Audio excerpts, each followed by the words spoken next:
नमस्कार, 5 की खबर में आप सभी का स्वागत है। मैं हूं आपके साथ कपिल मिश्रा और बुलेटिन की शुरुआत करेंगे इस वक्त की बड़ी और अहम खबर से, जो कि जबलपुर से आ रही है। आपको बता दें, रीजनल इंडस्ट्री कॉन्क्लेव का शुभारंभ, 29 औद्योगिक इकाइयों के लोकार्पण, 38 औद्योगिक इकाइयों का भूमि पूजन, सीएम डॉक्टर मोहन यादव की प्रेस कॉन्फ्रेंस। हर क्षेत्र में निवेश का लोगों में इंटरेस्ट, 17,000 करोड़ के निवेश के प्रस्ताव आए हैं। निवेशकों से हजारों लोगों को मिलेगा रोजगार। विभिन्न क्षेत्रों के, विभिन्न देशों के निवेशकों ने रुचि दिखाई है। जबलपुर में बनेगा आईटी पार्क, ऐसे सीएम ने बात कही है। रक्षा उपकरण निर्यात से जुड़ी कंपनी से करार हुआ है। एमपी में सेना के लिए होगा टैंक का निर्माण, ऐसा सीएम डॉक्टर मोहन यादव ने कहा है। साथ ही 16 जिलों में नई उद्योग इकाई लगाने की योजना भी बनाई है। मेडिकल सेक्टर के भी प्रस्ताव मिले हैं, स्टील प्लांट का भी प्रस्ताव मिला। और क्या कुछ कहा है मोहन यादव ने, चलिए तो आप बता दें, आपको ये बड़ी सौगात जो है मिली है और जबलपुर में रीजनल इंडस्ट्री कॉन्क्लेव के शुभारंभ के दौरान। तो ये बड़ी खबर आपको जबलपुर से बता रहे हैं, जहां पर 29 औद्योगिक इकाइयों के लोकार्पण, 38 औद्योगिक इकाइयों का भूमि पूजन, साथ ही सीएम डॉक्टर मोहन यादव ने प्रेस कॉन्फ्रेंस कर यहां पर तमाम इस कॉन्क्लेव को लेकर जो है जानकारी साझा की। उन्होंने कहा है कि हर क्षेत्र में निवेश का लोगों में इंटरेस्ट मिला है। और इसी खबर पर हमारे साथ जो है ब्यूरो हेड ब्रिजेश सर हमारे साथ जुड़ गए। ब्रिजेश जी, अगर बात की जाए तो जबलपुर में इंडस्ट्री कॉन्क्लेव का शुभारंभ सीएम डॉक्टर मोहन यादव ने किया है। आखिर क्या माना जाए, इस इंडस्ट्री कॉन्क्लेव से क्या कुछ फायदा आगे आने वाले समय में मध्य प्रदेश को मिलेगा?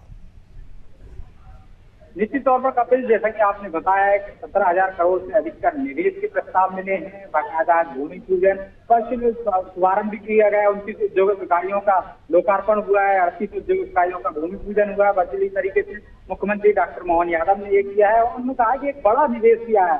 खासकर जो हमने देखा है कि डिफेंस के क्षेत्र में आया है। अशोक लीलैंड और आंश व्हीकल निगम लिमिटेड के बीच में करारनामा हुआ है 600 करोड़ का। इससे बड़े स्तर पर लोगों को रोजगार मिलेगा। के क्षेत्र में भी उन्होंने कहा है कि बहुत सारा निवेश के प्रस्ताव आए हुए हैं। लगभग 20,000 लोगों को इससे जो निवेश के प्रस्ताव मिले हैं उससे रोजगार मिलने की उम्मीद है। और उन्होंने ये भी कहा है कि 7-8 फरवरी को भोपाल में होने वाली ग्लोबल इन्वेस्ट समिट में सहभागिता के लिए सभी को आमंत्रित किया गया है। कॉन्क्लेव में 5 सेक्टर पर जोर दिया गया था। मुख्यमंत्री ने बताया कि एग्रो, माइंस, डिफेंस, टूरिज्म और गारमेंट्स के उद्योग में उन्होंने ये भी कहा कि 700 से अधिक खरीदार विक्रेता साथ बैठकें हुई हैं, 1 to 1 चर्चा हुई है। 30 से अधिक बैठकों में इस तरह से हमने देखा है कि 340 एकड़ भूमि आवंटन के लिए आशय पत्र दिए हैं। जो 265 इकाइयों ने प्रस्ताव दिए थे उनको बाकायदा जमीन का आवंटन भी कर दिया गया है यहाँ पे, और जिससे कि 13,000 से अधिक लोगों को रोजगार मिलेगा। उन्होंने कहा कॉन्क्लेव में 16 जिलों को भी उन्होंने कहा उद्योग इकाई लगाने की प्रस्ताव आए हैं, वहां पर चर्चा की जाएगी। मुख्यमंत्री उत्साहित थे और खुश थे इस बात से कि जो दूसरी जो रीजनल कॉन्क्लेव है उसमें जितनी पैमाने पर जो प्रस्ताव आए हैं, जो सफलता है, उससे उन्होंने बड़े उत्साह से कहा कि वो धन्यवाद भी उस निवेशकों को दिया, उनको आमंत्रित भी किया है कि जो ग्लोबल समिट होगी भोपाल में जो फरवरी में, उसमें आप सभी आमंत्रित हैं। उन्होंने कहा कि गाइडलाइन बनाई गई है, गाइडलाइन के इतर भी यदि जरूरत पड़ेगी निवेशकों की मदद की जाएगी। उसको ऐसा नहीं कि गाइडलाइन बनाइए तो उसी के दायरे में रहकर निवेशकों को प्रस्तावों को स्वीकार किया जाए, उनको सहूलियत न दी जाए।